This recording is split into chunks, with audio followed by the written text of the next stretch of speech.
Vamos continuar com a apresentação, comentários sobre o artigo Fatores antinutricionais em ingredientes vegetais de rações aquícolas, parte 2, artigo de autoria do George Francis e Klaus Becker, pesquisadores do Departamento de Nutrição Animal e Aquicultura do Instituto para a Produção Animal nos Trópicos e Subtrópicos da Universidade de Hohenheim, Stuttgart, Alemanha, artigo publicado em 2002 na GA. Vamos agora falar sobre as saponinas. Uma imagem de sementes, grãos de soja, assim como outros fatores antinutricionais, ácido fítico, inibidor de proteases, o farelo de soja, muitíssimo utilizado na nutrição animal, também contém as saponinas. Vamos dar uma olhada aqui nas saponinas. As saponinas são compostos esteroides encontrados em muitos alimentos vegetais, principalmente nas sementes de vários legumes. Compostos esteroides, eles são moléculas orgânicas que apresentam uma estrutura característica formada por 4 anéis de 6 carbonos cada um. Os compostos esteroides, eles são constituintes das membranas celulares, por exemplo, colesterol, e apresentam função hormonal, por exemplo, estradiol e a testosterona. Como a gente estava falando, o farelo de soja contém as saponinas. A concentração de saponinas na dieta acima de 1,5 gramas por quilo pode retardar o crescimento e danificar a mucosa intestinal de peixes. As saponinas também podem afetar a disponibilidade, a digestibilidade da proteína por formar complexos saponina-proteína que são indigestíveis. A saponina se liga à proteína, uma vez a proteína esteja ligada à saponina, ela já não pode mais sofrer a ação enzimática. Aí é perdido para as fezes do animal. Quando adicionado à água, as saponinas são altamente tóxicas ao peixe, porque elas vão causar um dano no epitélio respiratório, nas brânquias do animal, porque possuem uma ação detergente. Por isso deve-se dar atenção para o uso de farelos vegetais como probióticos, prebióticos, aplicados diretamente na água, que é uma tendência de uso crescente atualmente. Tratamentos contra as saponinas, a extração com água ou aplicação de irradiação de raios gama tem auxiliado na remoção ou neutralização das saponinas. Vamos falar agora sobre os taninos. Vamos falar agora sobre os taninos, mais uma vez aí a foto da canola, uma plantação de canola, para indicar, ilustrar aqui o farelo de canola, entre outros fatores nutricionais, vai conter taninos, certo? Vamos olhar os taninos. Os taninos eles ocorrem amplamente no reino vegetal, tanto na forma de taninos hidrolisáveis como condensados. Os taninos podem interferir nos processos digestivos por se ligar às proteínas, vitaminas, minerais presentes no alimento, assim como interferir na atividade das enzimas digestivas. Existe ainda pouca informação sobre os efeitos dos taninos nos peixes e camarões, embora se saiba que os taninos hidrolisáveis eles levem a retardo no crescimento, a depender aí do nível de ocorrência no alimento. Medidas para combater os efeitos negativos dos taninos. Remoção das cascas das sementes, extração aquosa, tratamento térmico, cozimento, tratamento com álcalis, fermentação lática, tratamento com agentes oxidantes e suplementação com o polietileno-glicol, que é um composto que vai se ligar ao tanino, impedindo que o tanino se ligue às proteínas, aos minerais e às vitaminas. Certo? Vamos falar agora sobre as lectinas, é muito fator nutricional. Vamos falar agora sobre as lectinas. Aí a imagem novamente, tanto do grão da semente de soja como já do farelo de soja, para indicar que o farelo de soja contém as lectinas, não confundir com lecitinas, que são fontes de fosfolipídios, que são nutrientes essenciais. Por exemplo, são obrigatórios em rações completas para camarão, se utilizar lecitina de soja. Aqui a gente está tratando da lectina. Vamos ver aqui lectina. As lectinas são fitoemaglutininas. São encontradas nas sementes de muitos legumes. Essas lectinas elas vão se ligar à superfície do epitélio intestinal de peixes, tá? Quando presente na dieta, essas lectinas elas vão danificar a mucosa intestinal do peixe. O efeito das lectinas pode ser ainda maior na presença de outros fatores antinutricionais.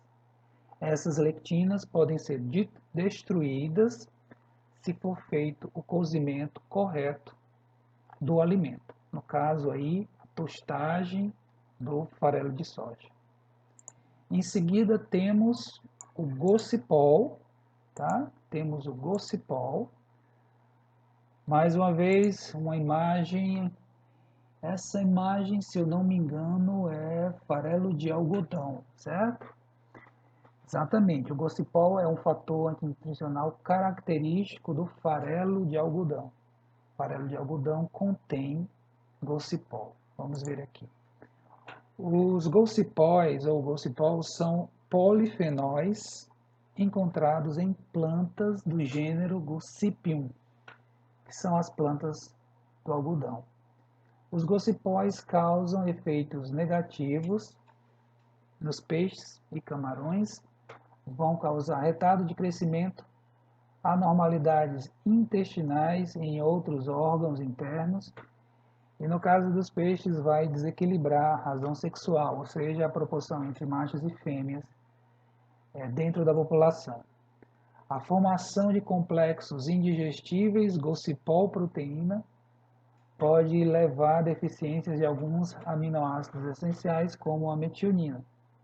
O gocipol se prende à proteína, a proteína não é mais digerida, ela não sofre mais a ação das enzimas digestivas. Com isso, pode haver aí o aparecimento de deficiências em aminoácidos, como da metionina. Muitos estudos têm relatado um crescimento satisfatório do peixe quando as dietas utilizaram farelo de algodão desengordurado ou magro. Por quê? Porque esse gocipol está presente em glândulas lipídicas da semente do algodão. Se for feita a remoção lipídica, se for feita a remoção dessas glândulas, o gocipol sai junto. Aí você tem um produto aí com uma qualidade nutricional muito superior, que é o farelo de algodão desengordurado ou magro versus o farelo de algodão gordo.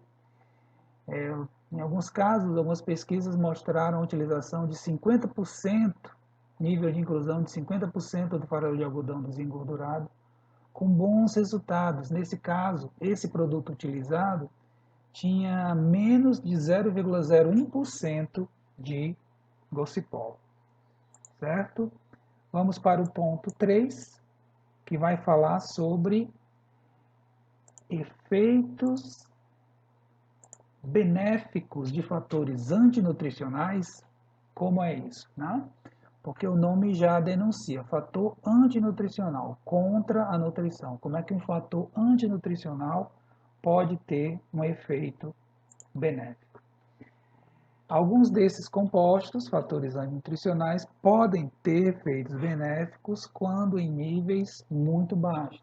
Por exemplo, algumas saponinas podem promover o crescimento dos peixes em níveis muito baixos. Aquela tal história. Quando você aumenta o nível, você tem efeitos tóxicos. Se você tem níveis muito baixos, aquilo ali não só não causa toxicidade, como pode até estimular o crescimento, agir como um promotor de crescimento. A questão toda aí é o nível de inclusão, o nível de ocorrência. As saponinas, elas podem aumentar, por exemplo, a digestibilidade de alimentos ricos em carboidratos, por conta da ação detergente que elas apresentam, que vai fazer com que a viscosidade da ingesta seja diminuída, de tal forma que não ocorra a obstrução que muitas vezes acontece quando o animal recebe uma ração rica em carboidratos. Essa obstrução, obviamente, vai comprometer a movimentação normal da digesta no intestino, levando a um menor aproveitamento dos nutrientes. Um outro exemplo de um possível efeito benéfico de fator antinutricional para o organismo, a inclusão de inibidores de tripsina de uma forma cíclica e curta, pode, ao contrário de comprometer, prejudicar a digestibilidade proteica, aumentar a digestibilidade proteica. Isso foi visto num trabalho com carpas. Existe também aquela situação em que os fatores antinutricionais eles se neutralizam reciprocamente. Eles formam complexos, que é um complexo indigestível e que não tem mais efeitos negativos sobre a fisiologia digestiva. Então, eles separados, eles causam malefícios. Eles complexados um com o outro, não. Por exemplo, saponina, tanino, tanino, lectina, tanino, cianógeno, são exemplos de complexos entre fatores antinutricionais em que se verificou essa neutralização recíproca. Vamos pegar aqui o complexo saponina-tanino. A saponina traz lá os seus efeitos negativos, os taninos, por sua vez, também traz os seus malefícios. Quando eles se ligam, né? Quando eles ligam-se nesse complexo saponina-tanino, eles perdem essa ação antinutricional. Entretanto, a situação mais comum é que as interações entre fatores antinutricionais aumente a toxicidade para o organismo. A ação combinada dos fatores antinutricionais vai ser mais danosa do que a ação isolada, certo? Vamos para as considerações finais para podermos concluir a apresentação e comentários deste artigo. Considerações finais. As plantas possuem compostos que têm a função de proteger o organismo vegetal da ação de animais herbívoros, da herbivoria e da ação de patógenos. Então, é uma proteção natural, são defesas do organismo vegetal contra a herbivoria e a ação de patógenos. De que modo os fatores antinutricionais eles afetam negativamente o aproveitamento, a digestibilidade dos nutrientes dos alimentos? Primeiro, diminuição da palatabilidade dos alimentos para os animais. É o primeiro efeito negativo. O alimento ele se torna pouco palatável. Você tem aí, por exemplo, os taninos e as saponinas que vão conferir um sabor amargo ao alimento. Consequentemente, o animal ele vai rejeitar a ingestão, o consumo daquele alimento. 2. Danificação da mucosa do epitélio intestinal, alterando sua estrutura e, dessa forma, prejudicando a digestão dos alimentos é uma ação praticamente comum a todos os fatores antinutricionais. A danificação, alteração da mucosa do epitélio intestinal. Se altera a forma, a função também fica prejudicada. Nesse caso aí, a função digestiva, né? A atuação das enzimas digestivas, que agem justamente ali naquela área, no epitélio intestinal, vai ficar prejudicada. 3. Alteração na movimentação da ingesta no intestino animal, reduzindo ou acelerando o tempo de passagem. Com isso, a ação enzimática vai ser prejudicada, o aproveitamento dos nutrientes, a assimilação dos nutrientes vai cair. 4. Ligação aos nutrientes, proteínas, minerais e vitaminas, e a formação de complexos indigestíveis. Você tem aí, por exemplo, esses complexos gocipol-proteína, você tem esse complexo tanino-proteína, fitato-minerais, você tem antivitamínicos que vão se ligar aos nutrientes, fazendo com que nessa forma complexada ou combinada, aquele nutriente, seja uma proteína, um mineral ou uma vitamina, não tenha mais a possibilidade de ser digerido, os seus nutrientes assimilados. 5. Ligação e inativação de enzimas digestivas. Um exemplo bem objetivo disso são os inibidores de proteases. Vão agir sobre a tripsina e a quimotripsina, fazendo com que essas enzimas, essas proteases, não realizem mais a sua função, obviamente, a quebra da proteína para permitir a assimilação dos aminoácidos. Então vejam que atua em diferentes frentes, né? Atua os fatores antinutricionais, atuam em diferentes frentes, de tal forma que podem levar a prejuízos consideráveis na digestão. Claro que isso vai afetar não só o desempenho zootécnico, o crescimento e a sobrevivência, mas vai tornar os animais mais enfraquecidos, né, vulneráveis à ação de patógenos, porque vão ter um aporte de nutrientes, né, um status nutricional menor.